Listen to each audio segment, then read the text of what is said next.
มาแล้วพี่น้องมาเด้อสบายดีพี่น้องคนลาวฟังไทยก็ฝั่งต่างประเทศเนาะพี่น้องมื้อนี้มากินได้หยังกินว่าซั่นได้ตำบักหุ่งกับหยังแจ่วเห็ดอื้อแจ่วเห็ดเห็ดเฟืองเอามาคั่วแล้วก็ตำลองชิมมึงอืม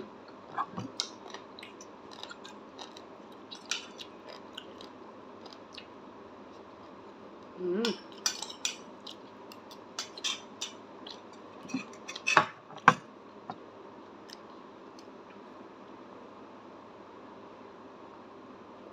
มีแต่แนวเผ็ดๆพี่น้องมากินนำกันเด้อ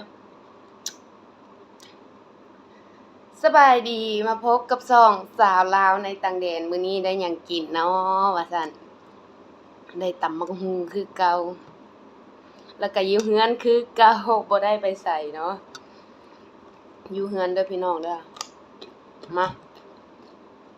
ผักกับก็จะมีผักข่าผักเหม็นกระเจี๊ยบมะแตงมักลิ้นฟ้าแล้วก็มีหอมบัวใหญ่มะเขือคืนพิเศษมื้อนี้มีตำเห็ดเลยจากมีข้าวเหนียวเด้เนาะลองปั้นเบิ่งข้าวเจ้านี่ได้บ่ได้อยู่เนี่ยคุยอืมแซ่บมากินข้าวตอนเที่ยงบ้านเฮากินข้าวตอนเช้าสำหรับแสงเนาะมาเด้อทุกคนเด้อ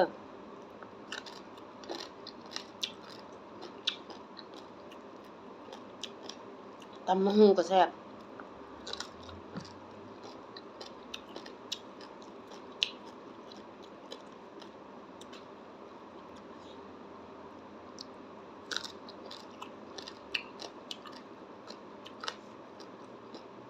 กินผู้เดียวคือเก่าอยู่เฮือนคือเก่าเนาะ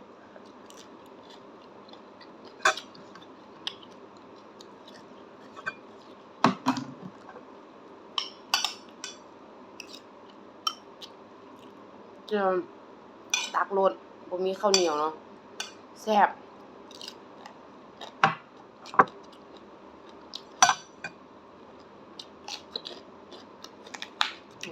เจี๊ยบหวานอืมตำบักหุ่งก็แซ่บ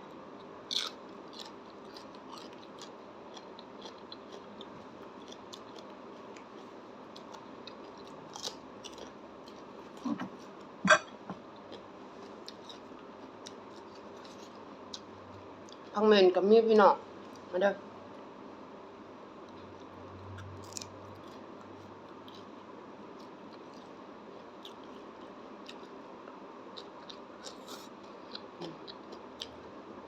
แซ่บคัก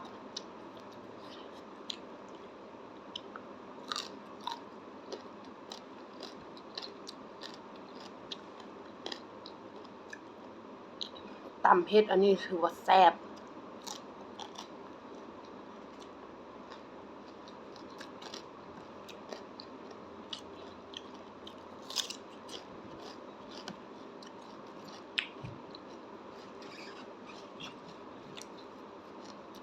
หมากลิ้นฟ้า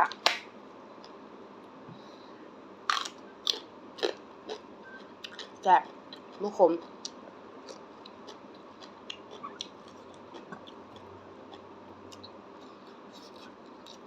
มาเด้อ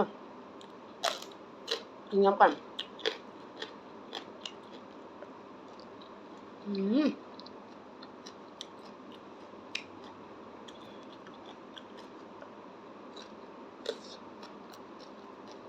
แซ่บแจ่วนี่แซ่บแจ่วเห็ดนี่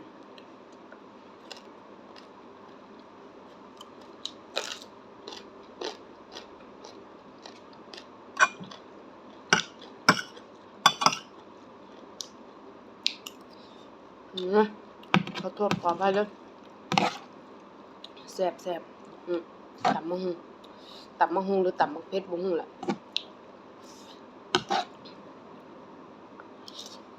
อืม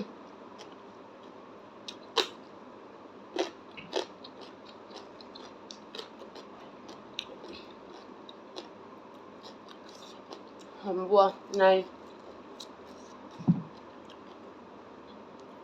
กินกับป่นเห็ด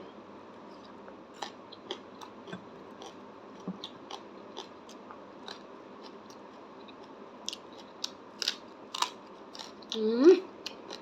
แซ่บ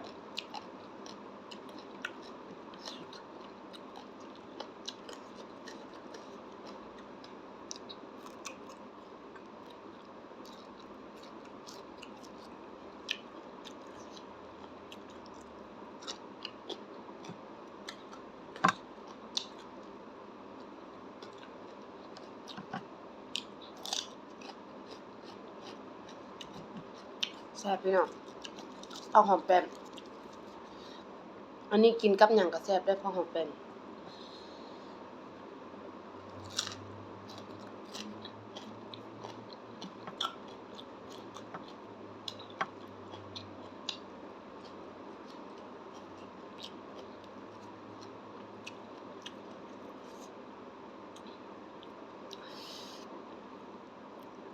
โอ้ยเผ็ดพี่น้องแซ่บได้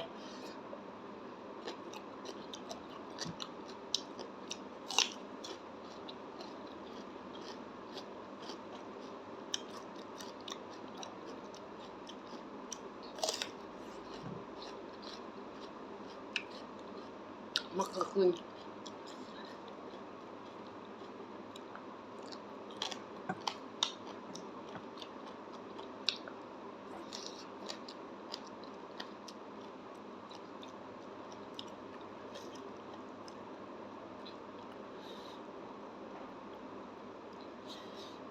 แซ่บแซ่บ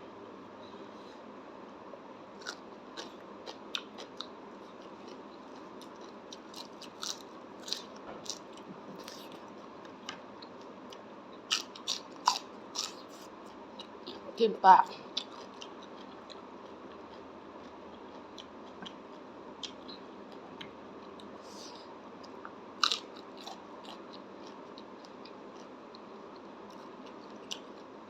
แซ่บป่นเห็ดเฟือง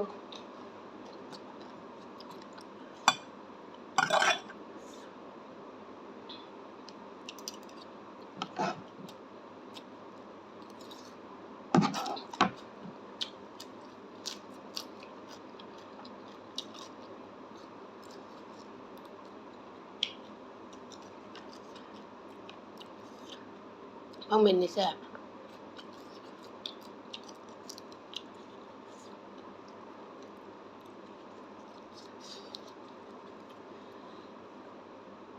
เห็ดนี่ก็แซ่บ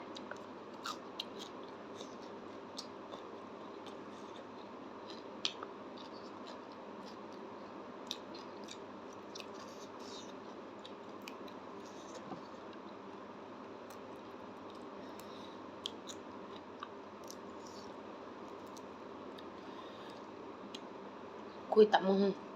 จักตำมะฮุงตำบักเผ็ดฮุงเบิ่งหั่นเด้อมันเจอมักเผ็ด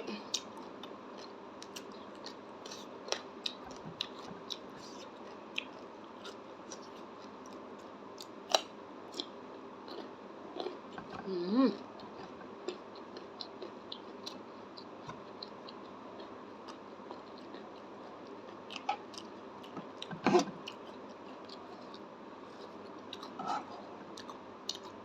แซ่บคัก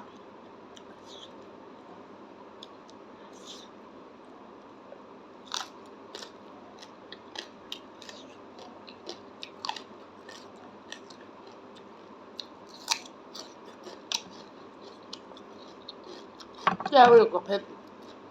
ตำส้มก็เผ็ด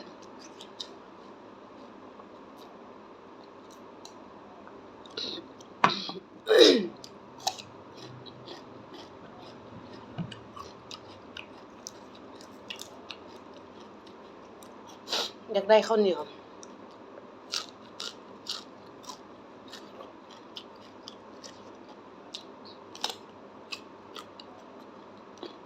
แซ่บ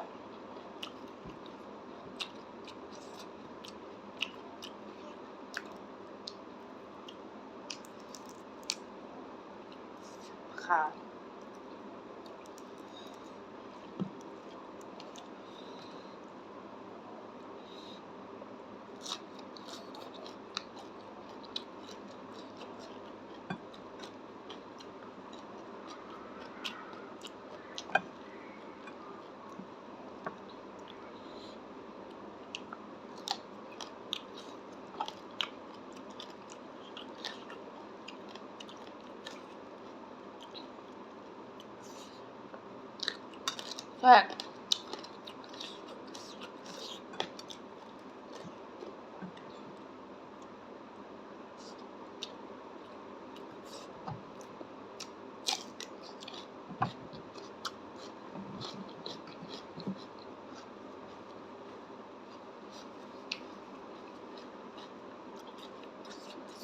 หน้าสดด้วยนี่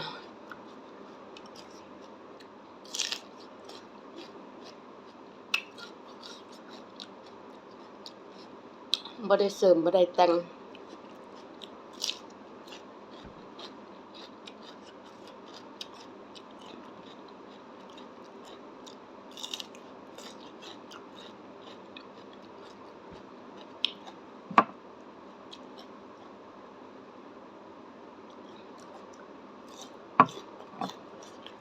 ความเผ็ดมันออกหู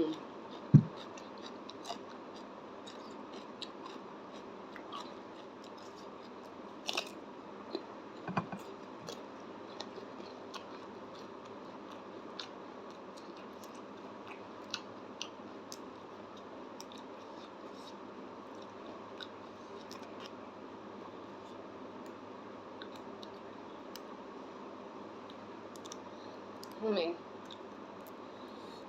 ลองเบิ่งเด้ออ้ายบ่เคยกินแซ่บ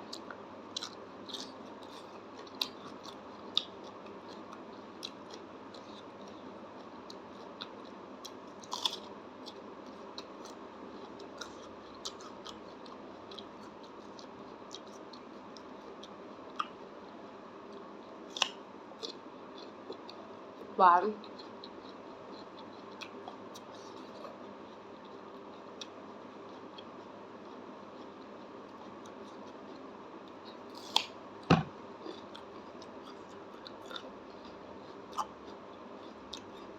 ว่าสิเฮ็ดคลิป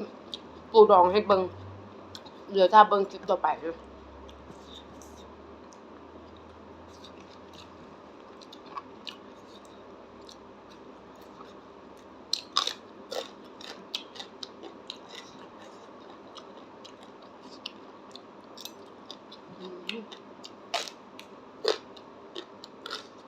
กรอบหวาน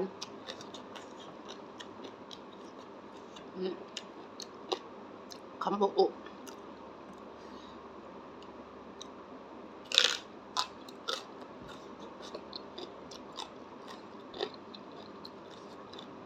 เฮ็ดฟางเนี่ยแกงก็แซ่บนึ่งก็แซ่บเฮ็ดเจียวก็แซ่บเฮ็ดจังได๋ก็แซ่บ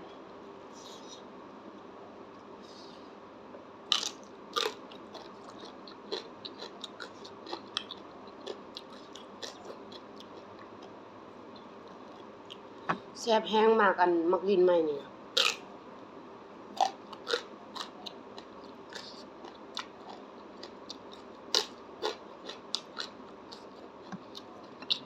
ค่ะ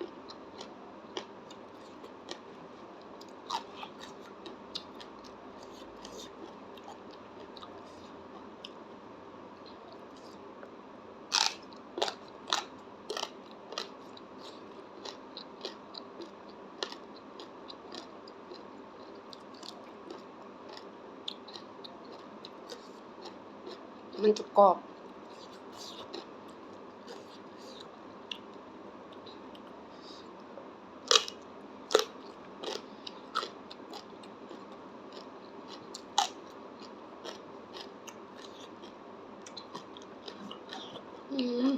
เผ็ดพี่น้อง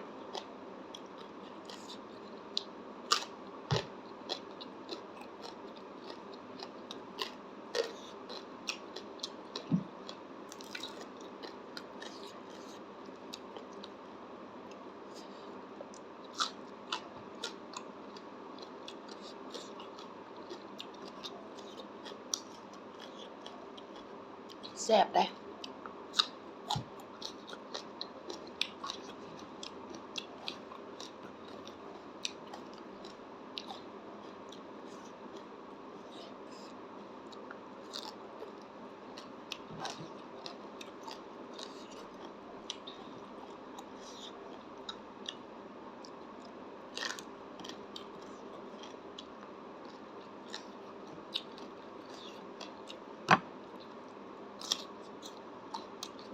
แซ่บนะ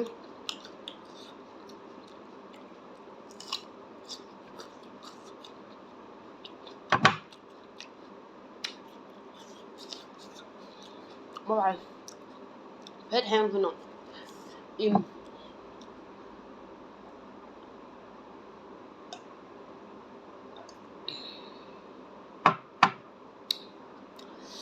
จังใดแซงก็ขอกินอีกคำหนึ่งหวานเผ็ดหูคือดับมาแล้วเสียงกับเปียแซงขอลาไปก่อนทำนี่แหละอย่าลืมกดไลค์กดแชร์กดติดตามให้แซงได้เด้อไปละบ๊ายบาย